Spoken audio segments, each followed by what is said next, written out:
Gary, what do you think about this wax museum that's being developed in Mrs. Amelia Boynton-Robinson's home of 40 years? Do you think it will have any significance for young folk? I think it will have an excellent significance. One, it will have a three-dimensional as to what the people look like during the civil rights movement, such as like poses or anything like that. And I think that having an actual visual effect will have more significance to a younger person rather than just hearing about it. When you think of history as a young man, what do you think? What comes to your mind? When I think of history, I think of the present and the future, because history has a lot of effect of what goes on now, what happens in the future. For instance, the civil rights movement, if none of that was to happen, then in a lot of places black people wouldn't have the right to vote.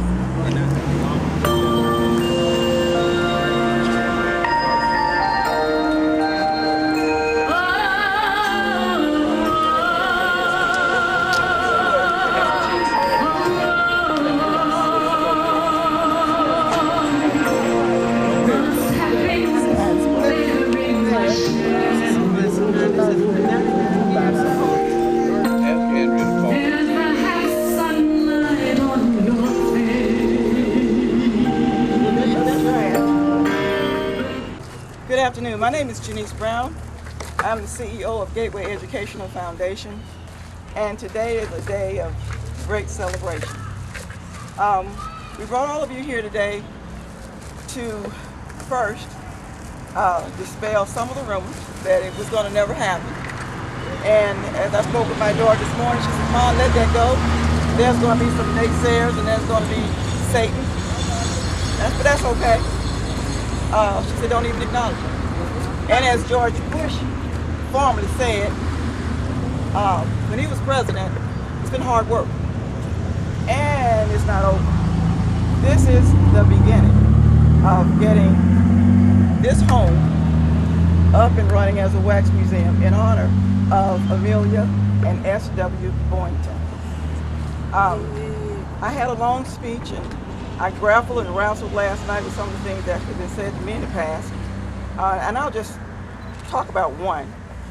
The last press conference we had here in Selma, I was asked, or it was said to me by a reporter about, suppose this house by chance catch on fire. It would not have been as bad had it not been a white reporter saying that to a black woman about this house. But that's okay. We're going to build this house in spite of, we're going to move forward. We've been in contact with the Lutheran Church, which is Concordia campus, and we're finalizing some things that I think is very important. That is, they're going to build a school in honor of Mrs. Boynton, another department I should say, in honor of Amelia Boynton. It's going to be called the Amelia Boynton African American Studies, and it's going to be wax and bronze as well.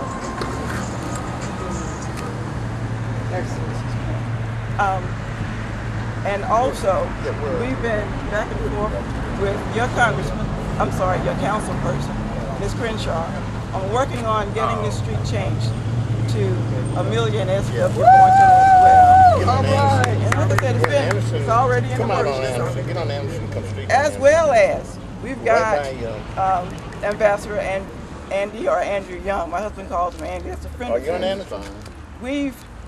He's going to be in contact with Washington. We're going to get Mrs. Boynton to Washington to be acknowledged for all of her accomplishments here in Selma. And it's long overdue. Along with Ambassador Young, there is a lot of other forces, a lot of other elected officials around the state of Georgia that's working on it as well. Like I said, to get her due. She's 99 years old, and our goal is to have this home completed by March 2011. And with your support and help and prayers, we'll get there. I also want each of you to think that you know Mrs. Boynton. I thought I knew Mrs. Boynton as well. She's got a website, it's ameliaboynton.org. I'd like for you to go on to her website and just have a gander at it and look at the fact page. And you will learn a lot of the firsts that she is I was astounded. And I was astounded at the many people that walked through, stayed at, ate at, came through this home.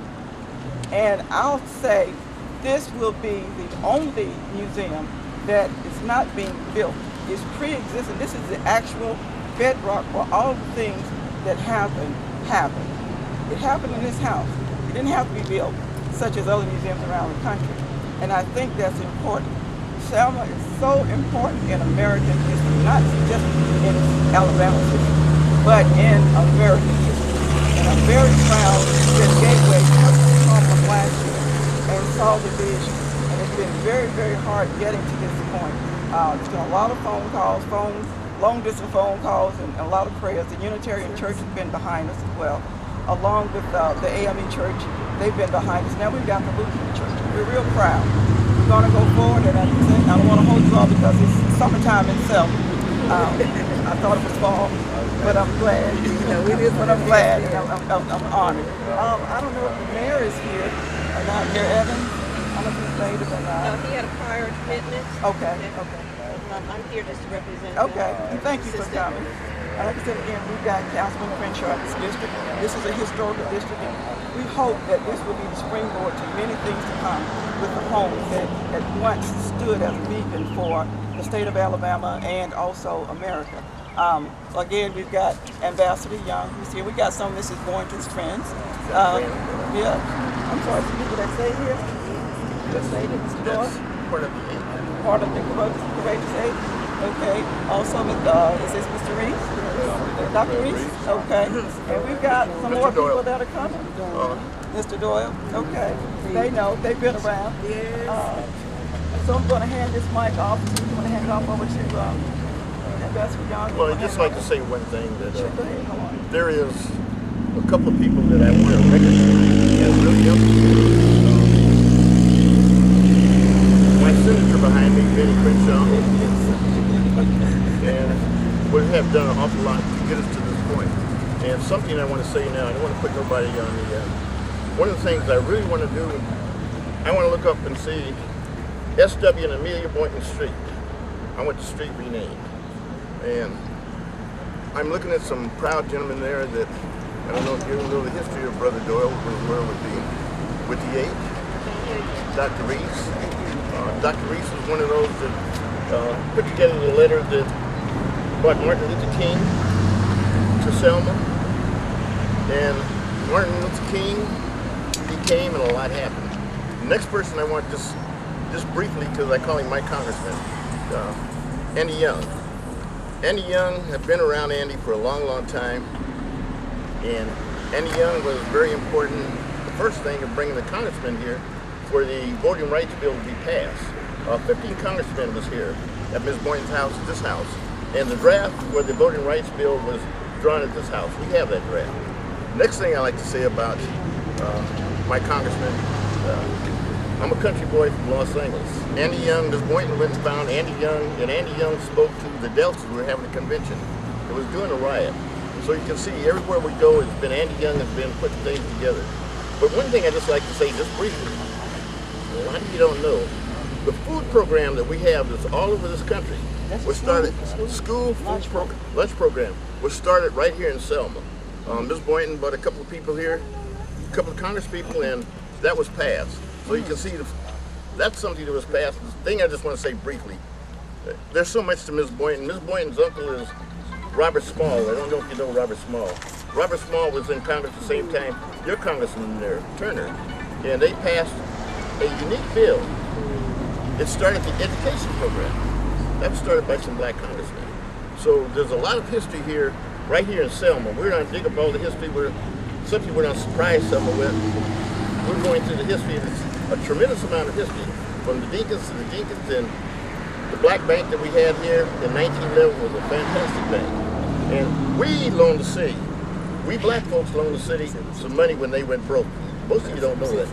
Blacks did that. So there's a tremendous story. We're going to bring that story out. So I just want to give this mic to, I think I give it to Andy Young, and then Andy Young can pass it down to everybody here. These are the people that made this possible. Thank you very much, Brother Brown. We owe a great debt to the Browns. because they reminded us of how we got to be where we are. Now, I would never have been in Congress or ambassador or mayor of Atlanta if I hadn't come through Selma. Now, I came through Selma in '61 with SCLC, and Ms. Boynton was already here running voter registration drives. I lately have found out that she registered to vote in Selma in 1932. That was the year I was born, and I'm 78 years old. Now, she's 99, but I don't know anybody, anywhere, who has been on the battlefield as long and done as much as Amelia Boynton-Robinson. Now, she doesn't need the recognition, but you go back and tell our mayor that he should have been here, because he wouldn't be mayor if what happened here didn't happen. And we all have to remember how we got over, otherwise we're gonna be put back and we won't know how we got here, so we won't know how to get back. So we have got to do this. Now, I lucked up on the thing with the Deltas, but I was with 2,000 Delta women in Atlanta, and they did not know who she was. Correct. They were recognizing her for being a Delta for 50 years. And I said, wait a minute. They had 50 other people up there, including my wife. I said, hold up. Y'all can't go like this. You wouldn't be in this hotel in Atlanta with all of these good jobs and all of these fancy red and white dresses if she hadn't done what she did in Selma. And when I told them who Amelia Boynton-Robinson was, they were so shamed. They were so embarrassed that this was a part of their heritage that nobody had ever told them. And so that's why we want to build this, rebuild this. Now, I stayed in that room right over there.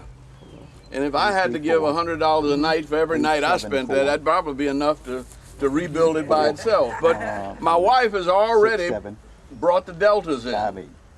And they got 300,000 of them. And they don't have another Delta woman who has done what she has done. And that includes Dorothy Height, who was a friend of hers and who spent the night here with her. 3 nights. 3 nights. So I'm saying we've got to reconnect Selma to its history so it can go on and create its future. And thank you, Ms. Boynton. Thank you, Brother Brown. We can't let this slow down, much less fail. Amen. Brother Reese, would you have a word? I'm just happy to be here, to be a part of this most historic occasion. And this particular house, I had spent many hours in prior to the 1965 Voting Rights Act that was signed. It was in this particular house that I signed the official invitation inviting Dr. King and the members of SCLC to come to Selma after SNCC had dwindled its resources. And so it was at that particular invitation, and Mrs. Boynton really typed that invitation. I signed it as president of the Dallas County Voters League, and since that particular time, it's history. What happened with the SCLC, the Dallas County Voters League, because at that particular time, SNCC resources had dwindled. But SNCC stayed with us. SNCC stayed with us. And John Lewis, who is now in the Congress, led across the bridge with Jose and Ms. Boynton. So that was and you. Definitely, thank you. So it's a great opportunity for me to be sitting here and to recall the goodness of God. Amen. Because it was the goodness of God that brought us through many dangers, toils and snares. And so I'm just happy to be here, and certainly we want to congratulate those persons who have thought enough to make sure that this day will come to pass. Thank you very much. Mr. Dahl.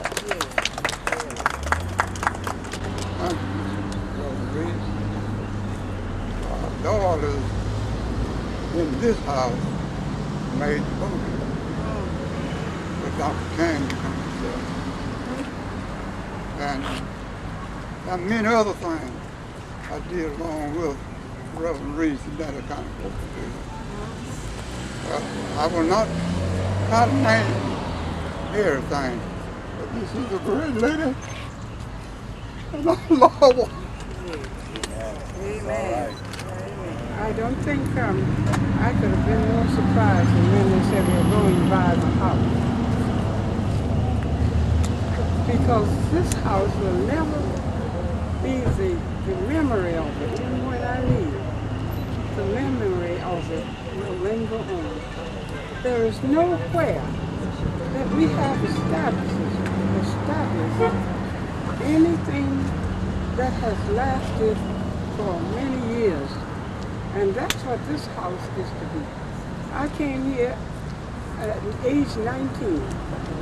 I worked with a person who was here already.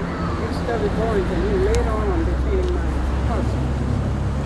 And we were teaching people how to scientifically be able to live. Because they lived on plantations. And we were able to get so many of them off of the plantation. Naturally, some of you might know how your parents felt about it. Got angry with us. Shot in the house. The telephone would start at 7 o'clock in the evening, and every 5 minutes it was get out of town.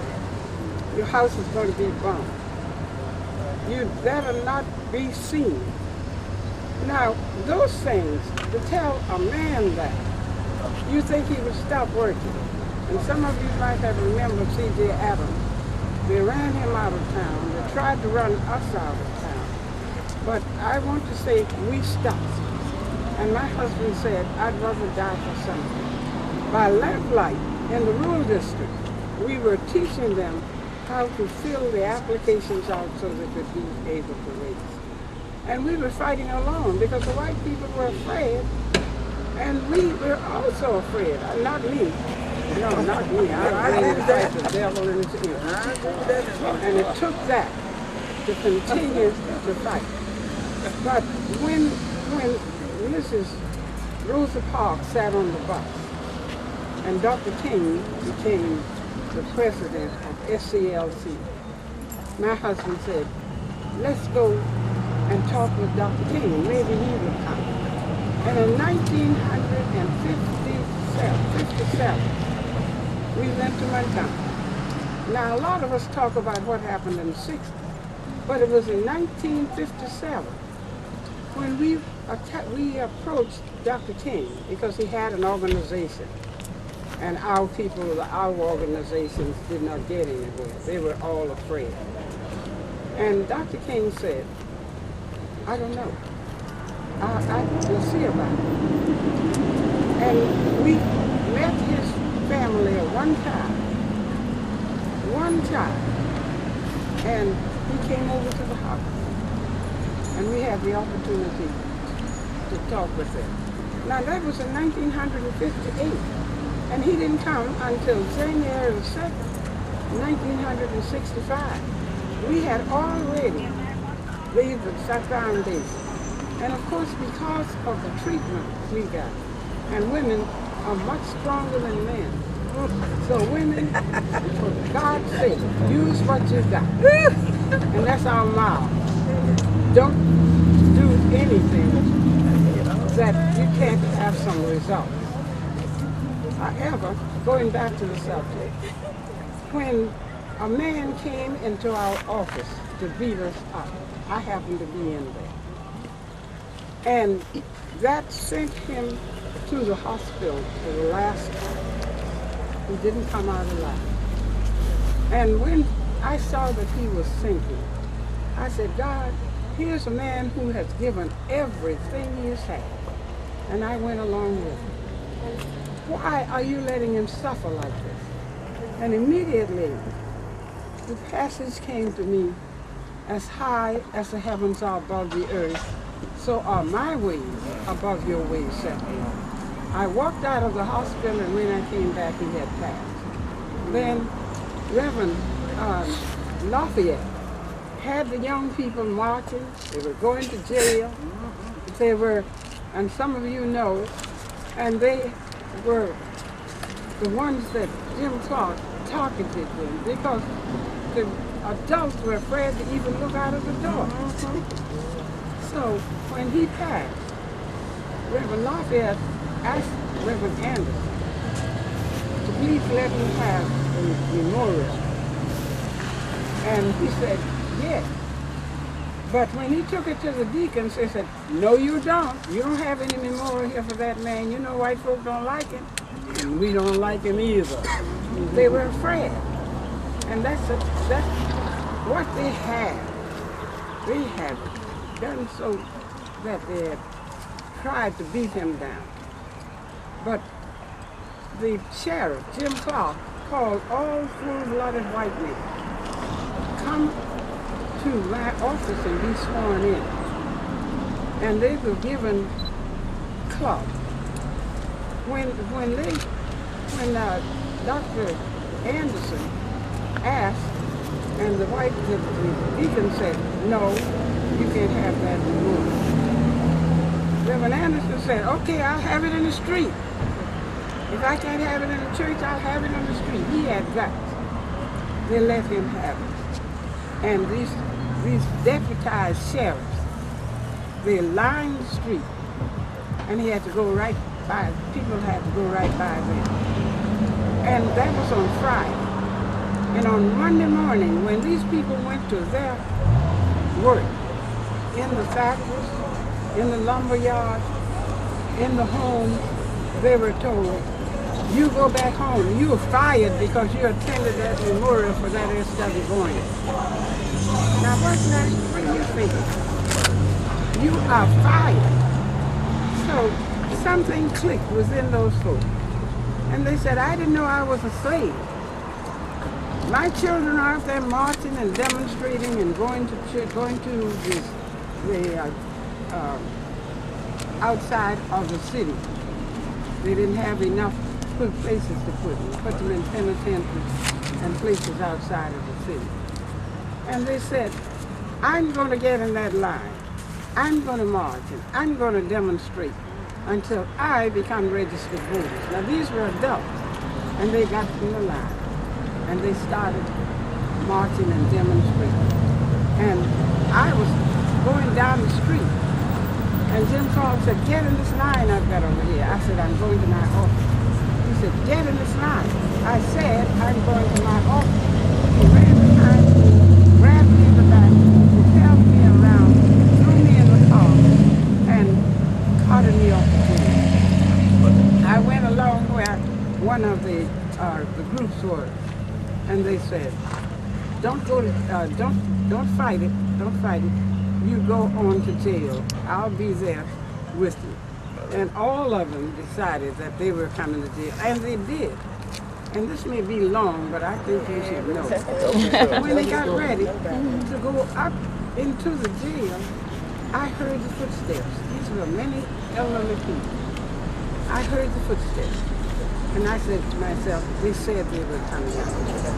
But the jailer tried to get the door open and couldn't get the door. God had locked that door and they couldn't open the door.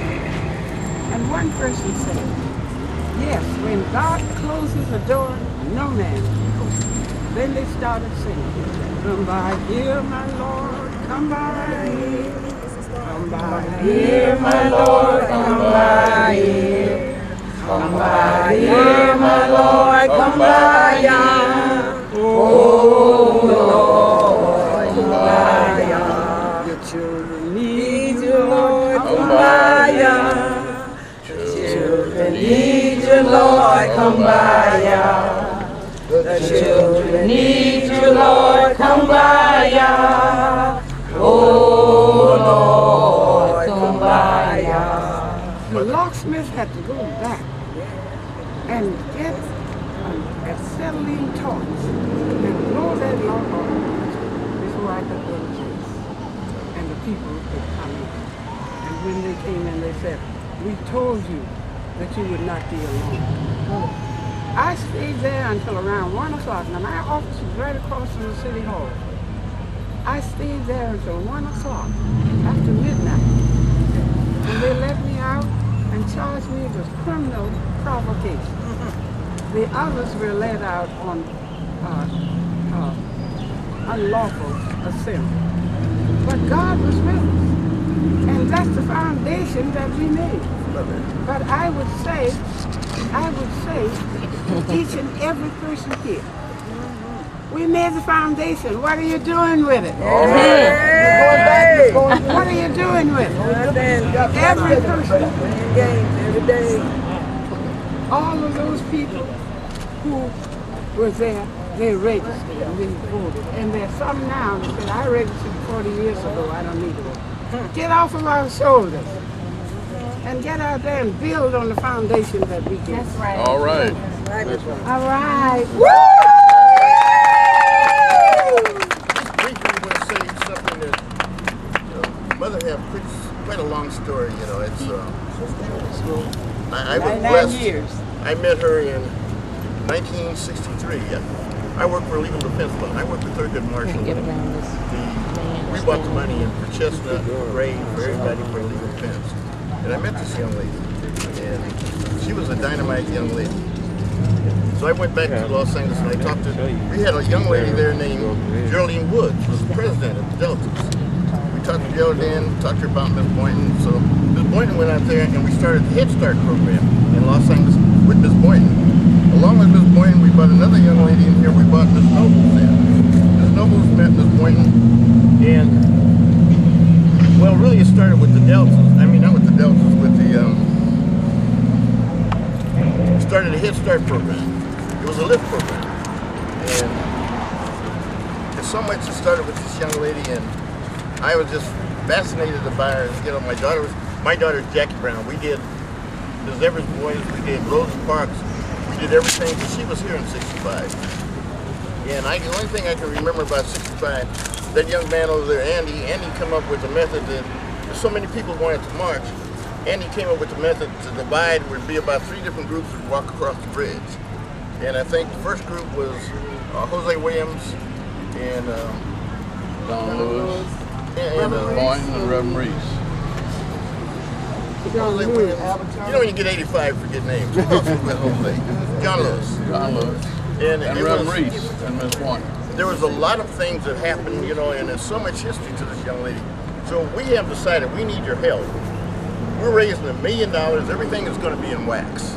It's going to be a bronze and a wax museum. It'll be the only one in the South. We're bringing a young lady that did Robert Jordan's in Texas. We're bringing her to Concordia, and she's going to live here, and she's going to be doing the wax. Everybody was in the house, Andy Young and the people who was on the couch is going to be in wax. Miss Boynton and Sam Boynton is going to be up here in bronze, and some of the people we're dedicating a room over here to Jimmy Jackson. This is going to be a bust where all the heads of all the great people that died around here in the movement, and boy, the house is going to hold an awful lot, and it's going to be dedicated to the people that was there. But we're reaching way back, and we're going back, and we're looking at, my people were from here a long time ago, and I want to look at what people had done here. There was a lot of rich people that lived in Selma. Selma had the richest bank, second richest black bank in America. So we're coming up with all our history of Selma. It's going to all be here. And we're putting most of it's going to be in Concordia University or papers, and you'll see some papers. There's some stuff that'll blow your mind that we have that will be there. So the only thing that I want to say is Gateway. This young lady has pushed me. She's the cause of me being here. She said that at that particular time we broke, what were we doing? Oh, we were doing Aquila and the Bee. And she broke away and said we had to do something. And we got started, and we filmed. We did a documentary. It's called Passing the Torch. We haven't quite released it yet, but we're releasing it. And it's going to tell you the history of just about everybody that was here and everybody that played a significant part. But the main thing I want to tell you, we still need help. I mean, we're raising the money. Sure, we're raising some money, and our 2 biggest contributors right now, I'd say, was the Unitarian Church. Unitarian Church gave us $15,000. The AME Church That is the only money that we got left from the AME Church and the Unitarians. But I know we're going to raise some more money. But I just want to tell you, don't forget this moment. There's a long ways we have to go. So, I know Andy, you know, I know my leader. Bernard left. Bernard, I've been waiting for you. Okay. You did. Okay. Oh my God. Come over here. Come over This here. is Mahatma Gandhi's granddaughter, Right. all the way from Durban, South Africa. Okay. No, you sit down. I'm standing here. This is who I've been looking for. This is my leader here. All right, now we got my hands straight. Bernard sits here. When I didn't have chestnuts, that's who I went to. We're looking at you in the museum. This is Bernard Lafayette. This is the man that led one. Always good to see you. Hold the fort down. And you know who the movement came from? The young lady sitting over there? Well, I let Bernard tell you who she is. Okay, all right. Greetings, everybody. Yeah, we're so glad to get here. Pick up that mic. We actually, okay. Yeah, we actually retraced the movement there. We had the privilege of enjoying the company of a very special guest, and that is Miss L.A. Gandhi. She is Mahatma Gandhi's granddaughter. And she's been very much involved in the movement in South Africa where Gandhi started.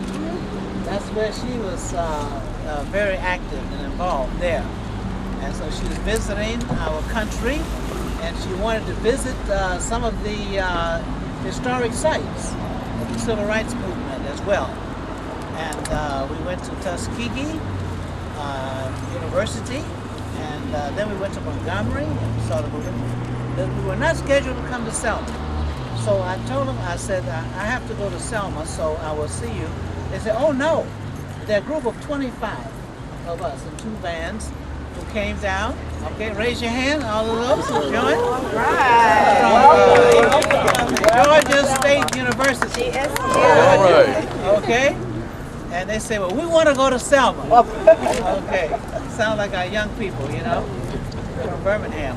So I'm just glad to be here and to share this moment with you, and it's just such a special honor to have our other guests who came from different parts of Georgia. And we have also Barbara Harrison, who is the Director of External Affairs at the King Center. She's represented here. Let's give her a hand.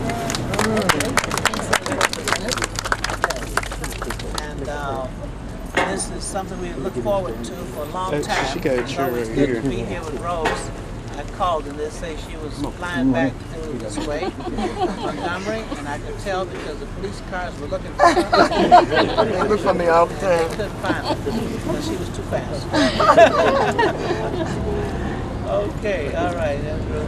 So, if there are any questions or anything I might respond to, I'd be happy to. I know the conference started already. What are your memories of this house? Well, my memories of this house, it was a place where you felt home. It was not a house. It never was a house. It was always a home. Whenever anyone needed a place to stay.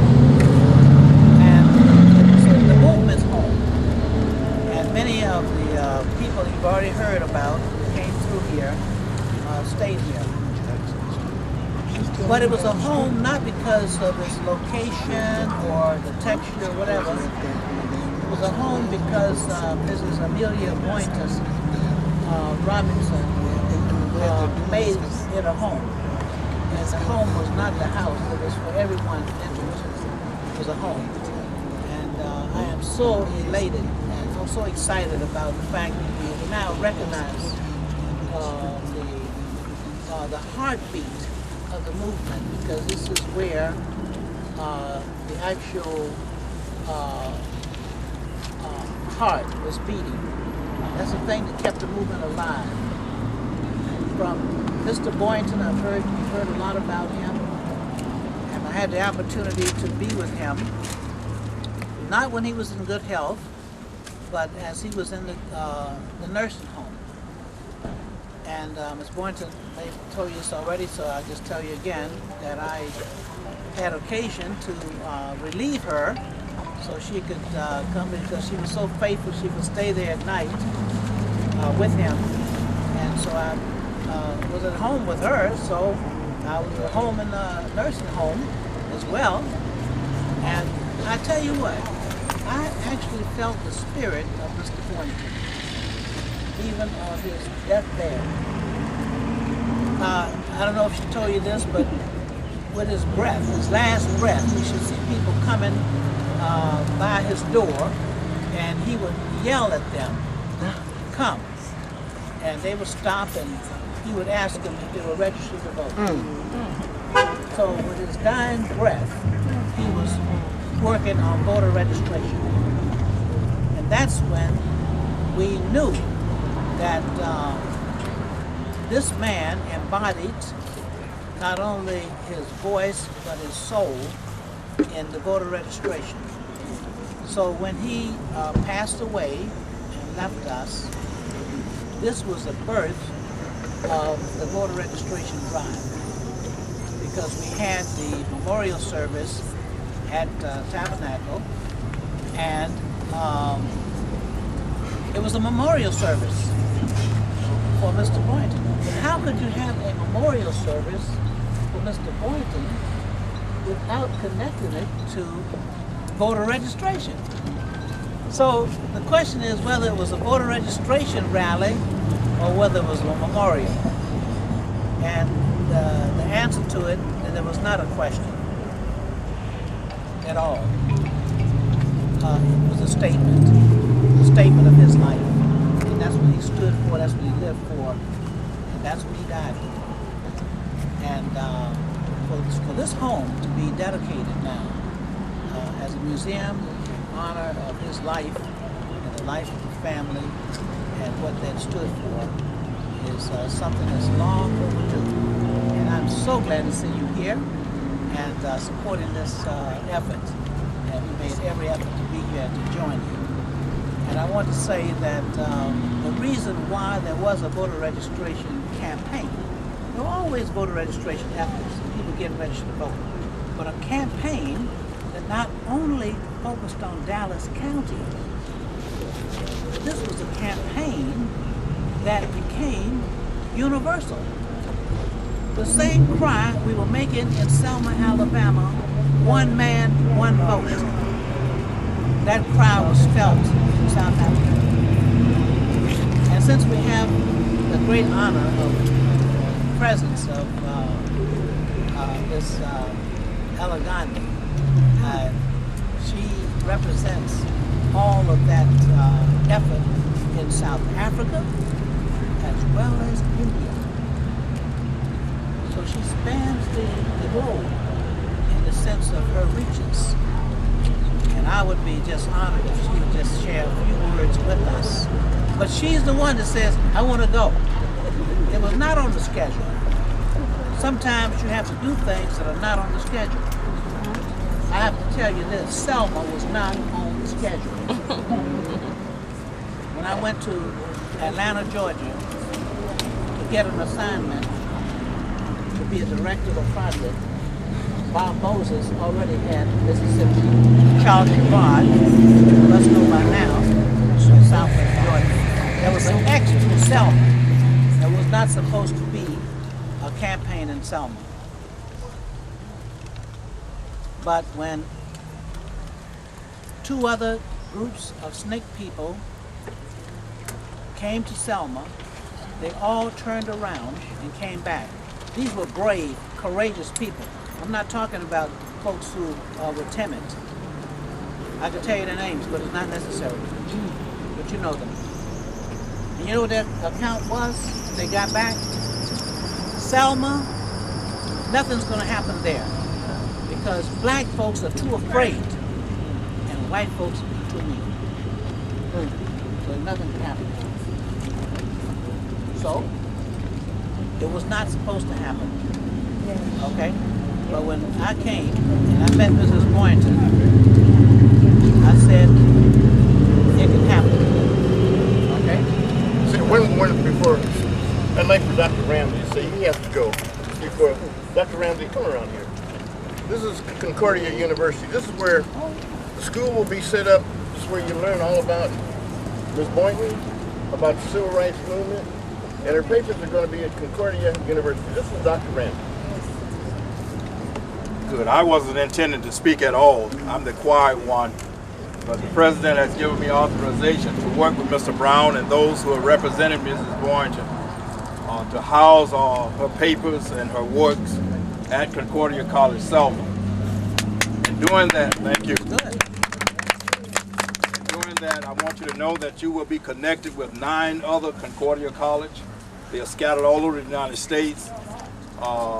And they are already making plans to come and be a part of the study that will go on through that school that will be established at Concordia College, Selma, where they will come down and receive hopefully their degrees in the history of Selma and learning about you, Mrs. Boynton. So we are welcoming that opportunity to do that, and we pray for your support. Mrs. Boynton has already said that without the power of the women, nothing will be done. You know, James Brown was the one who said, this is a man's world, but you can't do nothing without a woman or a girl.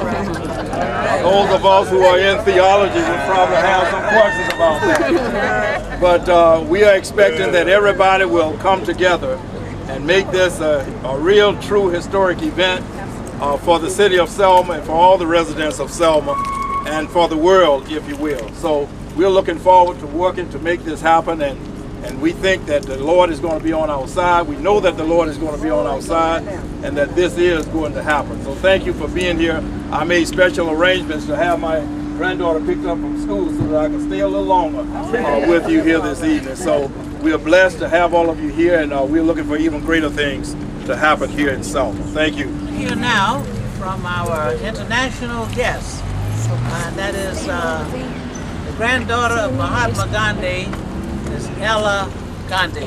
It's important to record the history of the people. Very often, because of the movements that we were attached to, the stories of the people don't get recorded, and for the future generations, it is very, very important that we record this history, that we keep the papers, that we keep the buildings that did so much, the memories alive. So I want to congratulate all of you who are instrumental in keeping this place alive. I also want to thank you, Dr. Bernard, for giving me this opportunity of coming here and being able to share this moment with you and with powerful people like yourself and Mrs. Boynton and others who have done so much so that our world can be a better place, a more peaceful place, a more understanding place. And this is what we are all working towards. The fight hasn't ended. And when I say the fight, I don't mean it in a violent way. The non-violent fight which our forefathers started hasn't ended. We still need to do a lot more so that everybody can experience the freedom that we talked about and that we've been struggling for. So thank you for giving me this opportunity. I feel deeply inspired. Even though my age is such that I don't know how much more I can do now. But at least the young people will take on the struggle. That's right. So thank you. I just want to take a second to introduce 2 people that's been here working with us, helping me raise the money to do all of the things to get this far. We've taken Ms. Boynton to her home. Her home is Savannah. Her dad had a sawmill in Savannah. The schools they built in Savannah is still standing. We take Ms. Boynton there.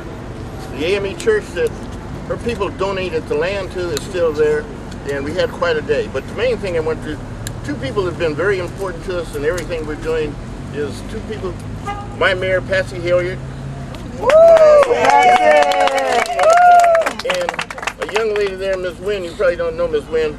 If you go by the stadium, this lady has built about 400 or 500 houses around there. Wow. But these are two dynamite women. What we're doing right now, we're putting together Ms. Boynton's 100th birthday, and we're bringing everybody that's in the movement. All your congressmen will be there. We already got from, who we heard from so far? Confirmation from Dick Gregory, Dick Gregory, Bill Cosby. These are the kind of people that's going to be there, and it's going to be at the Hilton at the airport. And a big thing, if we putting a lot of pressure on the mayor, we want Ms. Obama to be one of our speakers. All right. But it's going to be her 100th birthday. It's going to be at the Hilton, and I want everybody there. So I just wanted to introduce. They've been two dynamite. You know, I'm one of those little country men. I always have to have women around me. I'm kind of funny. I have a lot of women, but they're dynamite people. And the lady here, right here, that I have to give a lot of credit to, my wife. I don't know how she tolerates me, but she's the one that made this possible. She's the one that made me do this, and God has been with us, getting us this far. So I want to thank you. I want to thank everybody here that's been a part of it. But this is just the beginning. Remember, we got a long ways to go. And I know with you here, we will make it. It gives me, you know, when you get 85, you kind of lose a lot. When I reach that 85, you know, I look at Ms. Boynton and she give me youth, and my leaders give me youth, and Andy Young give me youth, so we need it. And the main thing is we have a lot of history in Selma. We want to put it together, and we want all of you to know from which you came. Remember, you cannot have a future unless you know your past, and that's what it's all about. All right. I want to end by saying, as the CEO of Gateway Educational Foundation, I want to thank everyone for bearing with us in this sun. But as the CEO of Gateway Education, I want everyone here to know that we are in it for the long haul. It's going to be done one way or another.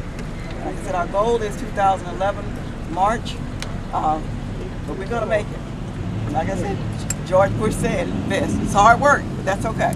We'll get there. And thank you again for coming. I want to thank you and your wife for just keeping us alive. Oh, yes. God bless you. I do stories on Selma, and but they're dramatic stories. We'd like to try to tell your story, and we have to kind of get it ready by January. And that will announce to the world that there is something important still going on in Selma, and it will help us to rally support for that 100th birthday. Thank you very much. Mr. Carl Young, if you've been up and down Auburn Avenue and see some of the old buildings up and down Auburn Avenue that he have converted, he had worked on Ebenezer, and he's from Tuskegee. That's right. We got an Alabaman, so everything is in Alabama.